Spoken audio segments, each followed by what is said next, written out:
नमः चंडिकायै। श्रीमद्देवी भागवत महापुराण द्वितीय स्कंध का दूसरा अध्याय।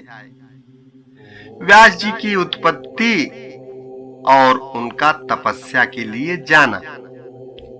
सूत जी बोले, एक बार तीर्थ यात्रा करते हुए महान तेजस्वी पराशर मुनि यमुना नदी के उत्तम तट पर आए और उन धर्मात्मा ने भोजन करते हुए निषाद से कहा, मुझको नाव से यमुना के पार पहुंचा दो। मुनि का वचन सुनकर यमुना के तट पर भोजन करते हुए उस निषाद ने अपनी सुंदर युवा पुत्री मत्स्यगंधा से कहा, हे सुंदर मुस्कान वाली पुत्री, तुम इन मुनि को नाव में बैठाकर पार उतार दो, क्योंकि ये धर्मात्मा तपस्वी उस पार जाने के इच्छुक हैं। पिता के ऐसा कहने पर वह सुंदर वासवी मत्स्यगंधा मुनि को नाव में बैठाकर खेने लगी। यमुना नदी के जल पर नाव से चलते समय दैव योग से प्रारब्धानुसार मुनि पराशर उस सुंदर नेत्रों वाली कन्या को देखकर आसक्त हो गए। प्रस्फुटित यौवन वाली उस कन्या को देखकर उसे प्राप्त करने की इच्छा वाले मुनिराज ने अपनी दाहिनी भुजा से उसकी दाहिनी भुजा का स्पर्श किया। इस पर उस अतिशापांगी ने मुस्कुरा कर कहा, क्या आपका यह कृत्य आपके कुल, तपस्या तथा वेद ज्ञान के अनुरूप है? हे धर्मज्ञ, आप वशिष्ठ जी के वंशज हैं और कुल तथा सील से युक्त हैं, फिर भी कामदेव से पीड़ित होकर आप क्या करना चाहते हैं? हे ब्राह्मण श्रेष्ठ, इस पृथ्वी पर मनुष्य जन्म दुर्लभ है, उनमें भी ब्राह्मण कुल में जन्म लेना तो मैं विशेष रूप से दुर्लभ मानती हूं। हे विप्रेंद्र, आप कुल से, सील से तथा वेदाध्ययन से एक धर्मपरायण श्रेष्ठ ब्राह्मण हैं। मुझ मत्स्यगंधा को देखकर आप अनाचार युक्त विचार वाले कैसे हो गए? हे अमोघ बुद्धि वाले ब्राह्मण, मेरे शरीर में स्थित किस विशेषता को देखकर आप मेरा हाथ पकड़ने के लिए कामासक्त होकर मेरी ओर चले आ रहे हैं? क्या आपको अपने धर्म का ज्ञान नहीं है? अहो, ये मंद बुद्धि ब्राह्मण इस जल में मुझे पकड़ने को आतुर हो रहे हैं। मेरा स्पर्श करके काम बाण से आहत इनका मल व्याकुल हो उठा है। इस समय कोई भी इन्हें रोकने में समर्थ नहीं है। ऐसा सोचकर उस निषाद कन्या ने महामुनि पराशर से कहा, हे महाभाग, आप धैर्य धारण करें, मैं अभी आपको उस पार ले चलती हूं। सूत जी बोले, मुनि पराशर उसका हितकारी वचन सुनकर उसका हाथ छोड़ करके वहीं स्थित हो गए और उस पार पहुंच गए। तदनंतर पराशर मुनि ने मत्स्यगंधा को पकड़ लिया। तब भय से कांपती हुई वह कन्या सम्मुख स्थित मुनि से कहने लगी, हे मुनिवर, मैं दुर्गंध वाली हूं, मुझसे क्या आपको घृणा नहीं हो रही है? समान रूप वालों के बीच ही परस्पर संबंध आनंददायक होता है। मत्स्यगंधा के ऐसा कहते ही पराशर मुनि ने क्षण मात्र में अपने तपोबल से उस भामिनी कन्या को सुमुखी, रूपवती, तथा योजन गंधा बना दिया। उसे कस्तूरी की सुगंधी वाली मनोहर स्त्री बनाकर कामातुर मुनिराज ने अपने दाहिने हाथ से उसे पकड़ लिया।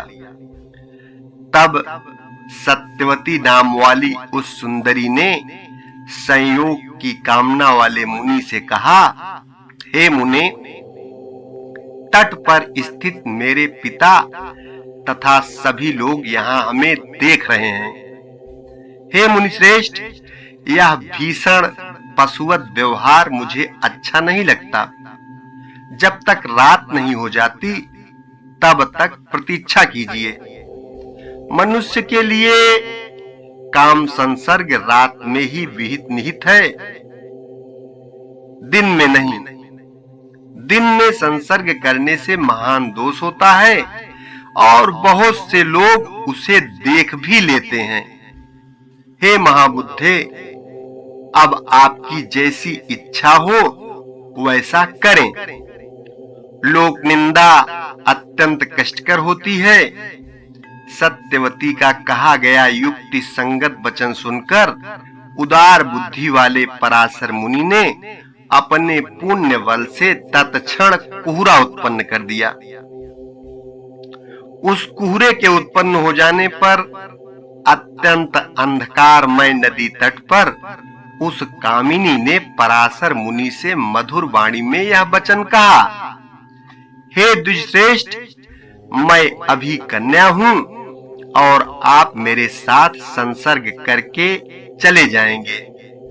हे ब्राह्मण, आप अमोघ वीर वाले हैं। ऐसी स्थिति में मेरी क्या गति होगी? यदि मैं गर्भ धारण कर लूंगी तो पिता को क्या उत्तर दूंगी? हे ब्राह्मण, मेरे साथ संसर्ग करके आप चले जाएंगे, तब मैं क्या करूंगी? उसे बताइए। पराशर बोले, हे प्रिय, आज मुझे प्रसन्न करके भी तुम कन्या ही बनी रहोगी। हे भामिनी, हे भीरु, तुम जो वर चाहती हो उसे मांग लो। सत्यवती बोली, हे मानद, आप ऐसा वरदान दीजिए जिससे मेरे माता पिता लोक में इसे न जान सकें। साथ ही हे विप्रवर, आप ऐसा करें जिससे मेरा कन्या व्रत नष्ट न हो और जो पुत्र उत्पन्न हो वह आप ही के समान अपूर्व ओजस्वी हो। मेरी यह सुगंध सदा बनी रहे और मेरा यौवन नित्य नूतन बना रहे। पराशर बोले, हे सुंदरी, सुनो, तुम्हारा पुत्र पवित्र तथा भगवान विष्णु के अंश से अवतीर्ण होगा। हे सुंदरी, वह तीनों लोकों में विख्यात होगा और मैं तुम्हारे ऊपर किसी कारण विशेष से ही कामासक्त हुआ हूं। हे सुमुखी, मुझे ऐसा मोह पूर्व में कभी नहीं हुआ। अप्सराओं के रूप को देखकर भी मैं सदा धैर्य धारण किए रहा। दैव योग से ही तुम्हें देखकर मैं इस प्रकार काम के वशीभूत हुआ हूं। इस विषय में तुम कोई विशेष कारण ही समझो।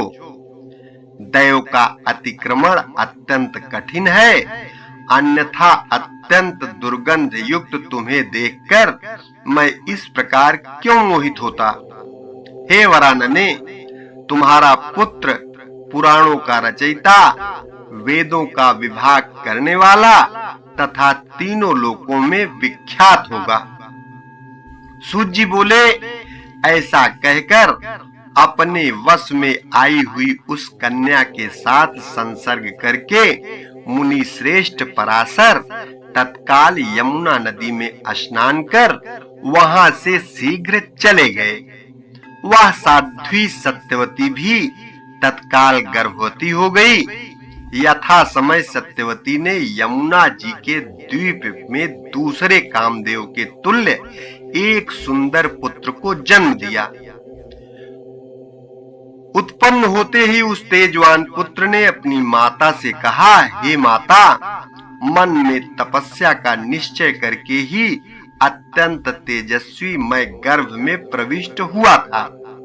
हे महाभागे, अब आप अपनी इच्छा अनुसार कहीं भी चली जाएं और मैं भी यहाँ से तप करने के लिए जा रहा हूँ। हे माता, आपके स्मरण करने पर मैं अवश्य ही दर्शन दूंगा। हे माता, जब कोई उत्तम कार्य आ पड़े तब आप मेरा स्मरण कीजिएगा, मैं शीघ्र ही उपस्थित हो जाऊंगा। हे भामिनी, आपका कल्याण हो, अब मैं चलूंगा। आप चिंता छोड़कर सुख पूर्वक रहिए। ऐसा कहकर व्यास जी चले गए और वह सत्यवती भी अपने पिता के पास चली गई। सत्यवती ने बालक को यमुना द्वीप में जन्म दिया था, अतः वह बालक द्वैपायन नाम से विख्यात हुआ। विष्णु भगवान के अंशावतार होने के कारण वह बालक उत्पन्न होते ही शीघ्र बड़ा हो गया तथा अनेक तीर्थों में स्नान करता हुआ उत्तम तप करने लगा। इस प्रकार पराशर मुनि के द्वारा सत्यवती के गर्भ से द्वैपायन उत्पन्न हुए और उन्होंने ही कलियुग को आया जानकर वेदों को अनेक शाखाओं में विभक्त किया। वेदों का विस्तार करने के कारण ही उन मुनि का नाम व्यास पड़ गया। उन्होंने ही विभिन्न पुराण संहिताओं तथा श्रेष्ठ महाभारत की रचना की। उन्होंने ही वेदों के अनेक विभाग करके उसे अपने शिष्यों सुमंतु, जैमिनी, पैल, वैशंपायन, असित, देवल और अपने पुत्र सुखदेव जी को पढ़ाया। सूत जी बोले, हे श्रेष्ठ मुनियों, मैंने यह सब उत्पत्ति का कारण आप लोगों से बता दिया। साथ ही सत्यवती के पुत्र व्यास जी की पवित्र उत्पत्ति का वर्णन कर दिया है। हे श्रेष्ठ मुनिगण, व्यास जी की इस उत्पत्ति के विषय में आप लोगों को संदेह नहीं करना चाहिए। महापुरुषों के चरित्र से केवल गुण ही ग्रहण करना चाहिए। किसी विशेष कारण से ही मुनि व्यास का तथा मछली के उदर से सत्यवती का जन्म, पराशर मुनि के साथ उनका संयोग और फिर राजा शंतनु से उनका विवाह हुआ।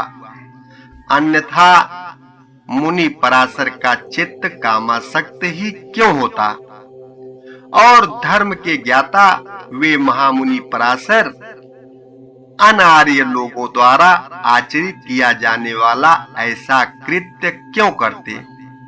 किसी विशेष कारण से युक्त तथा आश्चर्यकारिणी यह उत्पत्ति मैंने बता दी, जिसे सुनकर मनुष्य निश्चित रूप से पाप से मुक्त हो जाता है। जो श्रुति परायण मनुष्य इस शुभ आख्यान को सुनता है वह दुर्गति को प्राप्त नहीं होता है तथा सर्वदा सुखी रहता है। इति श्रीमद्देवी भागवते महापुराणे अष्टादश सहस्रयाम संहितायाम द्वितीय स्कंधे व्यास जन्म वर्णनम नाम द्वितीयोऽध्यायः। ओम नमः चंडिकाय। तीसरा अध्याय अगले भाग में।